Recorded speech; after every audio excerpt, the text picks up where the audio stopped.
Other teachers, simula na ng instructional block from June 15 to September 1. Aral, aral, aral, aral, turo, turo, turo. Yan, undisturbed teaching and learning, Oo.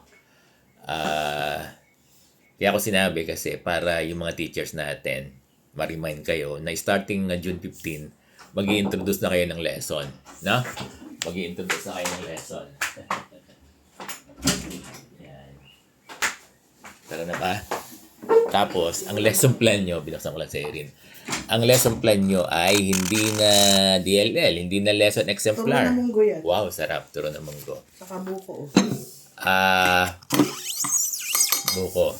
Ilaw na ang gagamitin nyo starting June 15. Malamang yung mga principal nyo ay mag-check ng ilaw. Mag-check ng ilaw. Ako naman kasi sa dami, 370 teachers, magra-random ako. Yung mga pangmaga, yung first shift, sa hapon ko kukunin. Magra-random lang. May mga pumapasok naman ng second shift, magra-random lang din ako bago sila mag-start ng klase nila sa second shift. Chichikin ko lang muna kung nakapag-comply yung mga teacher sa ilaw. Kasi dapat makapag-comply yung mga teacher sa ilaw. Di ba? I for intention, yun yung objective L for learning experiences, di ba? A for assessment, formative, no? Then W, ways forward. Yan yung mga assignment yung paggagawa mo, no? Sa mga bata. So, i-expect ng mga guru natin na by Monday ay talagang mag-check ng ng ilaw yung mga teacher, ay mga yung mga principal, ma-ensure lang. 'Di ba na talagang ready mga teachers for ilaw, lesson plan. Ako din, Sir Bong. Pero ako random lang, hindi lahat. Kasi may mga department head naman at saka may mga master teacher, no? Na nag-check ng mga DLL. Not pala DLL. Ilaw. Ako, particular ko natitingnan yung yung learning experiences, kung ano yung nilagay ng mga guro doon. Gusto kong tignan kung ano yung mga learning activities para sa bata. Di ba?